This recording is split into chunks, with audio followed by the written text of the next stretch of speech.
Good morning, Lorraine Woodward from Becoming Rentable. Good morning, everyone. Welcome to Talk About TV, where we love to talk about everything experiential outdoor hospitality. And every Wednesday, Lorraine Woodward and I come together and talk about the experience of outdoor hospitality and how that relates to accessibility, not only mobility, but accessibility for all human beings. Would you say that's pretty accurate, Lorraine? I think it's for all of us, absolutely. Because we may not need it today, but we could need it tomorrow. Yeah, and I'm already veering off the topic I said we talk about, but we were speaking earlier with someone that represents the state parks and about what they are trying to do. And again, there was this story of where are we today? Let's start with that and we'll go backwards. Okay. Okay. It's 2025, and there's so much conversation about inclusivity and, all this it, and yet, even for something as obvious as mobility, it's not really being addressed. Well, in the state park system, I mean, it's true. The ADA was written in the early 90s, and that there were a set of guidelines and laws associated with the ADA. They're applicable in the state parks program. Yeah. Um, and the state parks are still in the process of putting those guidelines in place. Here we are in 2025. Why The is that early crazy? 90s. Early Yeah. 90s, and where I don't even know where I have it, but you have one. Oh, here we go. Oh, My little phone. phone. Now, look at that. Isn't that cute? Of Oh, course, yours is all clear yes. and Of course, bright. yours is blingy and mine is really happy. But I think about Yes. this phone. It's a 16, whatever that means. And I've had how many versions in the last few years? Right. Few years, right? And what I can do with this phone, right? And what can we do about being able to stay in a state park overnight? Because I'm in a wheelchair Mhm. and I've got a wide wheelchair and I want to get into the cabin. I want to go to bed. I want to take a shower, but yet we're not always there. Yeah. Or the state parks could be there, but they don't have that information online or available. So I don't know that they are.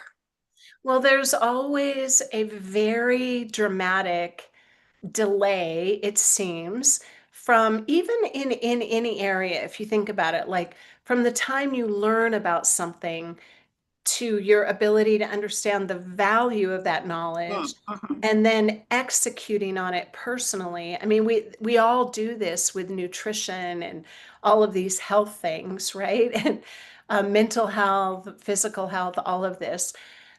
But especially for government, they seem to be on the let's move backwards like a snail and see how long we can delay. It's just bureaucratic, red tape and things like that. But if you look in the outdoor hospitality space, we don't have that limitation. So anyone who owns an RV resort, a campground, dispersed hotel, a lot, an acre lot, you can put an accessible retreat on there and serve the public and generate income like immediately overnight, Yes. right? Yes. So we can leapfrog all of those restrictions, especially with the park model. There was something that I learned recently about where you live. And in outdoor hospitality, we're always talking about creating the experience for the guest. And it's all about, I mean, go look on LinkedIn. Everybody uses the same language. Like, how do you feel? How do you make someone feel? And all of this overused lingo. But I would like to know how you feel when you go to the beach now and why. Right, right, right. Why did it So, take decades? yeah, I know. Our boys had muscular dystrophy. We didn't travel. And so I thought, I want a place that they can go with their friends, a place that they can get around, they can enjoy.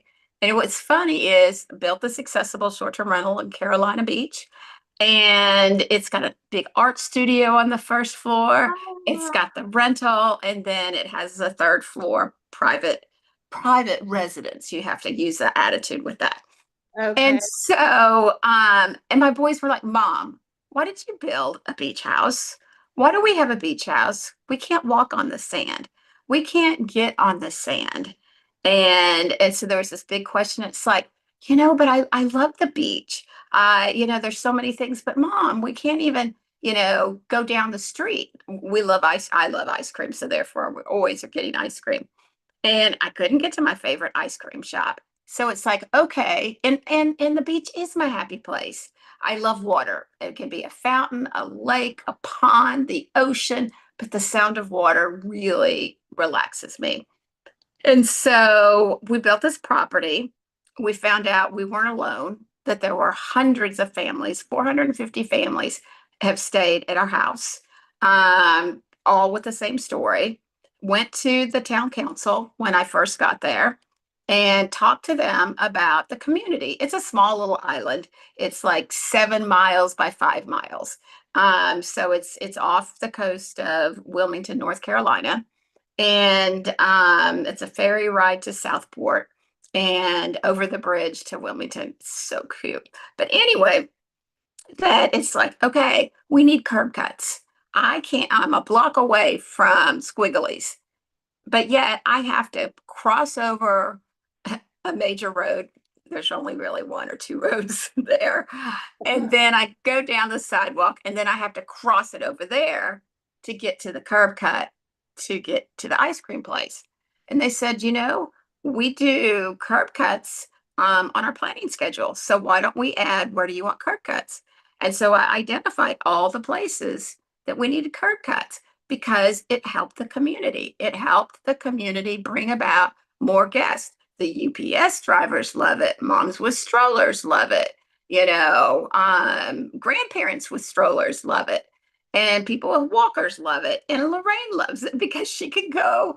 Get I got a ice cream. straight shot for the ice cream store. I know, there. And so, started working with the town. And then it's like, okay, I'm up in the gazebo area and my friends are on the beach. Mhm. And I waved to them. They look like little itty bitty people because I'm that far away, but I couldn't get on the sand. But the town said, you know what? Let's get some mats. So they brought some vendors in. I tried all of the different mats. We selected a mat. We got volunteers lined up, and they had an area where they put them. And now they've added to another area and another area, and Carolina Beach is like known as, they call it the most accessible beach in America. And Wow. I know, You are a mover and a shaker. well, it's not even that, it's sharing information. That's all we have to do. Yeah. It's And just ask for what you want. ask. And with the park system, with a community, we're always looking at ways that we can make our communities better. And there's budgetary items for that. And so let's look at what that reach is, what are those needs, and share with these, in this case, the government officials, your mayor, your town council person, your chamber of commerce. And it will happen. Now we have a fleet of maybe 30 beach wheelchairs, that people can rent free. You can go to the fire station and you can go to the rec center. And Sure. I know I mean, so it gives an opportunity for more people to visit. The revenue, I mean, for a short-term rental person, it's great business for me because we're totally booked. We are, Of course you are. and That's why we're coming down to build a dozen more properties down there. that's right. And so we look at, it is great business. The restaurants, we had to look at the restaurants. I worked with the North Carolina Council on Developmental Disabilities. We did a guide on the restaurants on physically, how can you get in? What are the bathrooms look like? what restaurants have 18-point font type menus, and to say if you were to increase your font size, your people with low vision, your seniors can better and more easily Oh my pick God. out your member. Right. It's such a simple thing. And Such a simple so thing. over the years, I mean, it wasn't magical. It wasn't, 2 or 3 years. It's taken time with lots of people. We have the coolest program. So please go check out the video called Ocean Cure. And this is a group of volunteers. And we have one of our ambassadors from South Africa come and stay at the beach with us for a couple of weeks. And so Alan wanted to surf. He'd never surfed before. And so Alan is paralyzed from the waist down. And so we called Ocean Cure. A group of volunteers came out and they put Alan on a surfboard. He said it was the most amazing experience in his life. And this And is oceancure.com. yes, yes. Okay, I'll make sure I add that to the comments so people can see. I'm sorry to interrupt. Go ahead. Oh, no, no, no. But I mean, again, there are these, and there's another group of people that do tandem bikes. I think it's called tandem. I could totally get it wrong. I'll have to ask Kelsey, but they have these groups of volunteers on Wednesday, let's say evening. They have a contraption in the front of their wheelchair that connects a manual wheelchair, and they all go cycling. And so Kelsey is on the bike, and let's say I'm in a manual chair, and then Uh-huh. let's go on a bike ride. I mean, I just love that. I mean, that's why this community is so great. I mean, it's just that they've come together, and it's not about money. It's about making a difference, enjoying life, being together, enjoying nature. It doesn't always have to just be about the revenue side of it, but more and more people want to come because it's such an inclusive community. Of course. And this is what experiential outdoor hospitality is all based on, creating that experience in a hospitable, accommodating way. And whether you do it for the right reasons or whatever, I mean, that's what hospitality is about. And it will produce revenue for you. Just like you said, you become a magnet for people that need your service. And it blows my mind how few people really recognize the value of serving. I don't want to say this demographic or whatever, but being aware of, Your customers. And again, a customer is right. all of us. And again, I use the example of where I'm at today physically is Mhm. very different than where I was 5 years ago. 5 years ago, I could go to the beach by myself, stay for 4 months, and not have a problem. I mean, yeah, I have all the tools and stuff, but now I can't. I'm not physically able to get in bed by myself and roll and lift my head and do all these things. I'm just a higher maintenance woman. Mhm. And so we each, by the grace of God that are alive, we do age. It does affect our hearing. It does affect our memory loss and hearing. So you might not need it today. But again, these are your customers. Yeah, but I think there's a mindset thing going on here too, because um a lot of people when they're building their brand, they go through that process where they're encouraged to, okay, what is your customer avatar? And Right. they get really specific and zone in on that.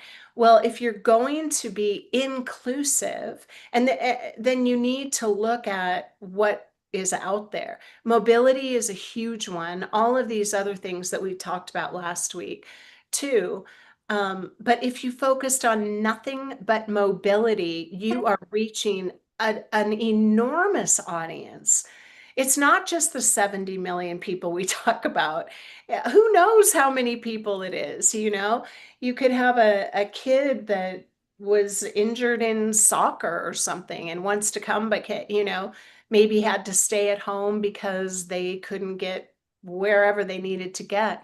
So I really do think people also have that fear factor that we spoke of. If I open this door a crack, am I opening it to people who are going to start, you know, judging the way I've done it? And are they going to find reasons to say I'm not doing it right? And that, in fact, is not the case because it's just like the beach. Just because they added curb cuts, is someone going to come say, well, now the lawyers are after you because you have no mats? It doesn't work like that. You're just opening the door one little bit at a time based on your budget. What can you do? You just have to start thinking, what can we do, right? Instead of what might we ignore? Well, and also to go and think about these features and the benefits for different people, not just people in Exactly. wheelchairs. My father-in-law used to hate curb cuts. He's like, those damn things, I trip over them. And, and Yep. I'm like, I wasn't in a wheelchair then. But then the UPS guy is, bringing his dolly down the street with a bunch of packages, and he's all excited because his packages are getting there with ease because they have a curb cut. And then you Yeah. have the mom with triplets and the big old long stroller that can get to where she needs to go because of the curb cut.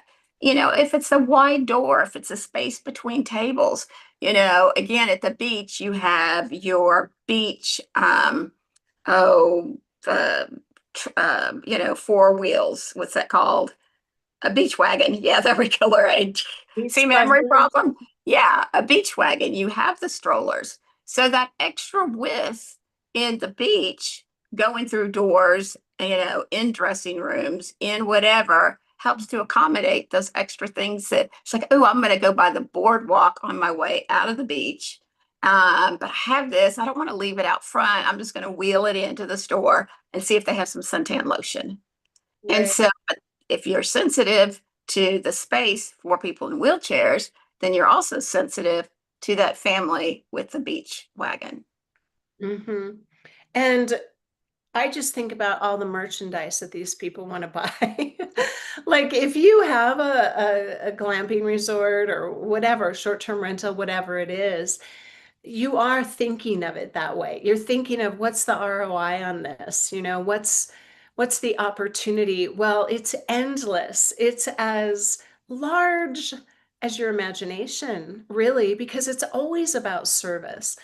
I attended a webinar a couple weeks ago that honestly I expected to be very mind-blowing and insightful, and it was about creating experiences. And I was a bit disappointed in that people they just aren't thinking enough outside the box. It's kind of like, okay, this is all innovative, but from my perspective, well, I've been doing those things that you're calling experiences since I was a kid. I don't see the creativity. Like you have to dig deeply, as you did, into your community. It's about the local community. How can you build those relationships and work together and create something more? Because, like you were mentioning, I don't know when, a few weeks ago, if you stay somewhere and then your host is saying, you know what? These are the places you can go with ease to have an incredible experience. You can go to the ice cream or the Italian restaurant or this area of the beach or the bike or like all the amenities. That's revenue. Revenue. Everyone. And I will say in the disability community, we're very loyal to Yes. those suppliers of access. Yeah. If it is retail, if it is, food and beverage, that it's like, you know what, that's really easy to get to. I'm just Yeah. going to go right there. Well, I don't have the energy to have to deal with obstacles. And so again, you build not only a larger client base, but a loyal client base. That's so important. And that's how we spread the news too, Mhm. right?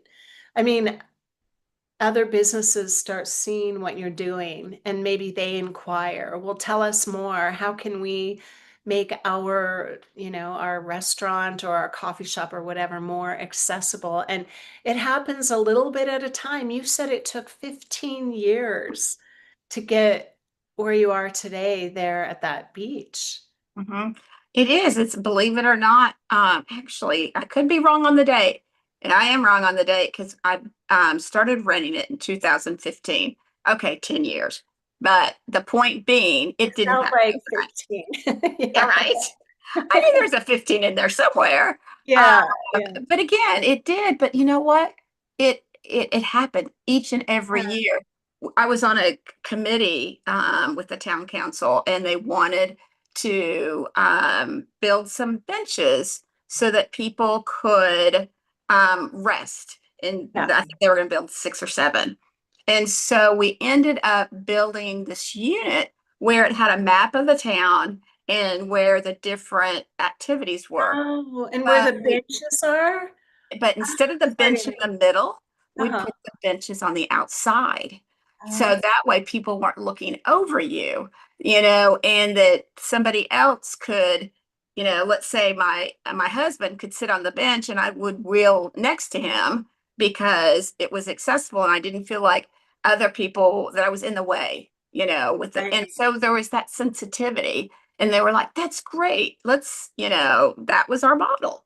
But every year they're always doing something. And right now they continue to add beach wheelchairs and mats. That's great. It is. It really is. So there's a lot we can do, but it's about, sharing, being aware of it and, looking at that. And I do believe that so many times, folks will say, I'll say, who's your target audience? The general public. Well, that's well and good, but Bad. let's kind of narrow this down a little bit. But within who is your target, think about that target in a way that is a little broader, Mhm. that it does include our aging process and what are those needs as we age. Yeah, and we've tried to really do, I mean, we haven't tried, we have accomplished that through the Accessible Retreat because it's beautiful and to your point, colorful Well, and different. not as much color as I would like. But all of the colors and everything, that's customizable. Like Right. those things can be altered based on what your preference is for colors, palettes, etc., and finishes. But we want people to feel like your surroundings affect how you feel. And Absolutely. being able to be outside, like you were saying, around water. I mean, when you have a deck attached to one of these little tiny homes, you can add fountains, fireplaces, grills, like create the experience just as you would on any of your cottages. But this has in mind those people and those situations and circumstances that demand something a little bit different. And it's not that difficult. It's really not. It's just awareness, right? And then calling us. Yes. And operators are now waiting. Yeah, we are here to serve you. Yeah, No, but seriously, we're so happy to just talk with anyone about your specific situation, and we're here to help. absolutely. Thank you, Lorraine. Let's go be hospitable to the world and just open up your properties to everyone, Mhm. regardless of their need. That's right. I think we did it today. Yes, we did. You Until have a next Wednesday. beautiful day, and we'll think about, and if anyone has concerns or questions or aspects of these conversations that you would like us to dig into, just comment or DM us or whatever you do.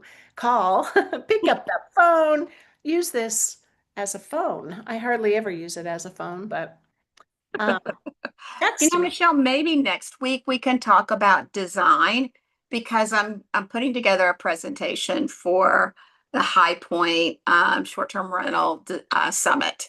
Oh, perfect. And I'm, really looking into what is involved in design, the design of the accessible retreat, the design of the furniture that's going into it. What equals good design as you're looking at the space in which guests will be at?